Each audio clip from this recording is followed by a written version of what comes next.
आज प्रधानमंत्री मोदी ने तीनों कृषि कानूनों को वापस लेने का निर्णय लिया है। तो क्या मोदी का यह निर्णय बिल्कुल गांधी के उस निर्णय की तरह साबित होगा जो असहयोग आंदोलन को वापस लेने का निर्णय था? क्या यह भी एक ब्लंडर है? जानते हैं आज की इस वीडियो में।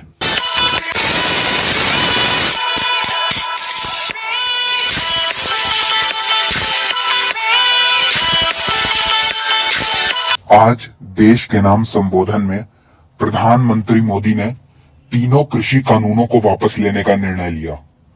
ये निर्णय भारत के कृषि क्षेत्रों के लिए एक बहुत बड़े लॉस की तरह सामने आएगा। ये बहुत बड़ा लॉस है भारत के एग्रीकल्चरल सेक्टर का। इसके साथ साथ मोदी की जो सशक्त लीडर और स्ट्रॉन्ग लीडर की जो एक इमेज थी, वो भी एक तरीके से उसको आघात पहुंचाए। पर सवाल अब ये उठता है कि मोदी ने ये सब किया क्यों? इसके पीछे कई वजह हैं। एक तो वो भीड़ तंत्र जो एक तरीके से खालिस्तानियों ने अपनी ओर से और मीडिया की तरफ से प्रेशर बना के मोदी के सामने दिखाया, और एक स्ट्रीट पावर जो दिखाई गई उसके सामने भारत की सरकार झुक गई। इसके साथ साथ जितने भी नेशनलिस्ट थे या इस मूवमेंट को या इस बिल को सपोर्ट करने वाले लोग थे, उन लोगों ने किसी भी तरीके से स्ट्रीट पावर नहीं दिखाई। अगर एक एग्जांपल के तौर पे देखें तो जिस दिन 26 जनवरी की घटना हुई और भारत के लाल किले पे खालिस्तानी झंडा लहराया गया, अगर उस दिन 1 लाख लोग लाल किले के सामने आ जाते और जो लोग खालिस्तानी झंडा लहरा रहे थे उनसे मुकाबला करते, तो मोदी को ये कॉन्फिडेंस मिलता कि लोग मेरे साथ हैं। इसके साथ साथ अगर 10,000 लोग भी सड़कों पर बैठ जाते कि हम बिलों के समर्थन में हैं, तो मोदी को कॉन्फिडेंस मिलता और आज वो ऐसा निर्णय नहीं लेते।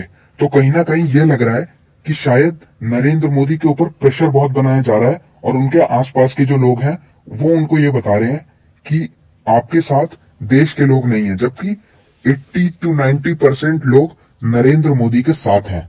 इसके साथ कई लोग ये भी अपना एक दाव लगा रहे हैं, बात कर रहे हैं कि अगर मोदी ये निर्णय नहीं लेते तो खालिस्तान 2.0 के लिए कई लोग तैयार हो रहे थे कि कई लोग खालिस्तानी मूवमेंट को भी सपोर्ट करने लग जाते अगर ये कृषि कानून वापस नहीं लेते। तो उनसे बहुत सीधा सवाल ये है, तो क्या हम आतंकवादियों का अपीजमेंट कर रहे हैं?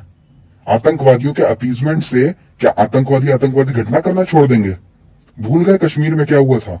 कश्मीर में जिस दिन जब रमजान शुरू हुआ तो हमने आतंकवादियों के साथ सीज फायर किया, और क्या हुआ? उन्होंने हमारे जवानों को घरों से उठा के मारना शुरू कर दिया था। अब आप एक बात बताओ, क्या आईएसआई का जो एजेंट है उसको ये पता लगेगा कि मोदी ने तीनों कृषि कानून वापस ले लिए, तो क्या वो खालिस्तान की मांग करना बंद कर देगा? खालिस्तानियों से डील करने का सिर्फ एक ही तरीका है, वो है शक्ति से, शक्तिपूर्ण नेतृत्व के साथ। जितने भी ये खालिस्तानी हैं, इनके ऊपर पूरी शक्ति के साथ इनका दमन होना चाहिए। पर लेकिन हम तो इनके अपीजमेंट में लग गए हैं, इससे कुछ नहीं होने वाला। अब कई लोग ये भी तर्क दे रहे हैं कि आने वाले जो पंजाब इलेक्शन है उसे बीजेपी जीत जाएगी ये करके। पंजाब इलेक्शन कोई भी एग्जिट पोल उठा के देख लो, बीजेपी को कोई भी एग्जिट पोल 5 सीट भी नहीं दे रहा, 5 सीट। और अगर इन वाइल्डेस्ट ऑफ ड्रीम्स मान भी लो कि कैप्टन अमरिंदर की पार्टी से अलायंस हो जाता है, बीजेपी उनके साथ अलायंस कर लेती है, सब कुछ हो जाता है, और अगर मान लो सरकार बन भी जाती है, तो ऐसी सरकार जिसको हमने राष्ट्र हित से ऊपर रख दिया, ऐसी सरकार का क्या मतलब है लेने का? अटल जी ने पार्लियामेंट में कहा था कि ऐसी सरकार जिसके लिए मुझे अपने सिद्धांतों से समझौता करना पड़े, ऐसी सरकार को मैं चिमटे से भी उठाना पसंद नहीं करूंगा। क्या एक पंजाब में, एक स्टेट में सरकार के लिए राष्ट्र हित से समझौता हो गया आज के दिन? लेकिन पार्टी तोड़कर सत्ता के लिए नया गठबंधन करके अगर सत्ता हाथ में आती है तो मैं ऐसी सत्ता को चिमटे से भी छूना पसंद नहीं करता। न भी तो मरणादस्मि केवलम दूषितो यशः। भगवान राम ने कहा था, मैं मृत्यु से नहीं डरता, अगर डरता हूं तो बदनामी से डरता हूं, लोकापवाद से डरता हूं। अब ये इससे ये समझना है कि इससे मैसेज क्या दे रहे हैं गवर्नमेंट हमारी? क्या खालिस्तान आज भारत सरकार को झुकाने में कामयाब हो गया? क्या जिन लोगों को मारा गया, जिस व्यक्ति का हाथ काटा गया, क्या जिन लड़कियों का रेप भी हुआ क्योंकि इस आंदोलन में रेप हुआ, एक आदमी को तो जिंदा जला दिया गया, क्या इन सबको जस्टिफाई कर दिया गया? क्या हमारी सरकार बलात्कारियों के आगे, जिस व्यक्ति ने एक दलित व्यक्ति की हत्या की, उन लोगों के सामने हमारी सरकार झुक गई है? इन लोगों के सामने हमारी सरकार झुक गई? एक जो इतनी बड़ी बात ये ना कि हमारी तरफ से कोई ग्राउंड पे सपोर्ट के लिए कोई रैली नहीं निकाली गई, कोई कुछ प्रदर्शन नहीं हुआ, कोई प्रोटेस्ट नहीं हुआ समर्थन के नाम पे। हम क्यों नहीं गए समर्थन के नाम पे कि क्या ये तुमने तमाशा लगा रखा है, हमारी रोड क्यों ब्लॉक की हुई है? हमारी तरफ से कोई सपोर्ट नहीं था, और ये सपोर्ट नहीं था इसी की वजह थी कि जब आज प्रधानमंत्री अनाउंस कर रहे थे ना, तो वो ऑलमोस्ट रो गए थे, उनकी आंखों में आंसू थे। हमें सपोर्ट देने की जरूरत है। हमें ये नहीं सोचना कि हमने सरकार बना दी बस हम आराम से अब बैठ जाए। हमें ग्राउंड पे सपोर्ट देना है। ग्राउंड पे सपोर्ट देने के लिए कुछ था ही नहीं। मैं आज देशवासियों से क्षमा मांगते हुए सच्चे मन से और पवित्र हृदय से कहना चाहता हूं कि शायद हमारी तपस्या में ही कोई कमी रही होगी, जिसके कारण दिए के प्रकाश जैसा सत्य कुछ किसान भाइयों को हम समझा नहीं पाए। आखिर में मैसेज यही है कि प्रधानमंत्री के सलाहकार उनका बेड़ा गर्क कराने पे तुले हुए हैं, उनका सत्यानाश कराने पे तुले हुए हैं। इनके सलाहकारों ने मोदी से एक ट्वीट नहीं करवाया। बंगाल में जो इतनी हिंसा हुई, हिंदुओं को पकड़ पकड़ के मारा गया, पकड़ पकड़ के हिंदुओं का नरसंहार किया गया, मोदी ने एक ट्वीट नहीं किया। कैसे उनके सलाहकार हैं, उनके आसपास कई लोगों ने अपना ऐसा जंजाल बिछा लिया है जिससे कि मोदी बाहर नहीं निकल पा रहे और उनका कॉन्फिडेंस एकदम नीचे पहुंचा दिया है, जबकि ऐसा होना नहीं चाहिए।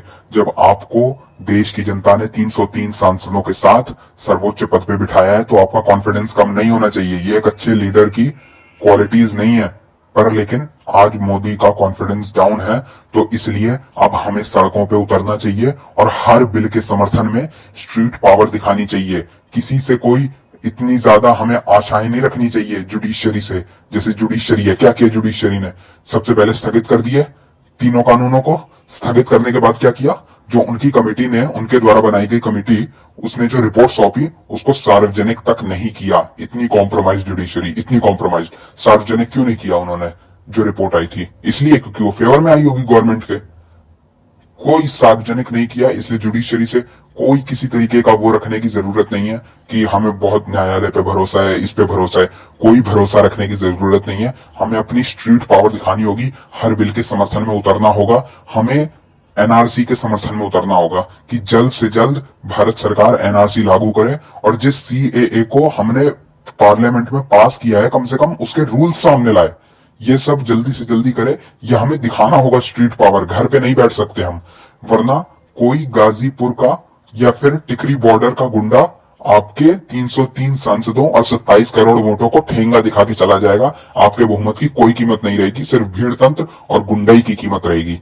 इसके साथ एक हरिओम पवार की एक कवि है, उनकी कविता है कि मैंने भू पर रश्मि रथी का घोड़ा रुकते देखा है, मैंने भू पर रश्मि रथी का घोड़ा रुकते देखा है, 4 तमंचों के आगे दिल्ली को झुकते देखा है, 4 तमंचों के आगे दिल्ली को झुकते देखा है। आज लग रहा है वैसा ही हुआ।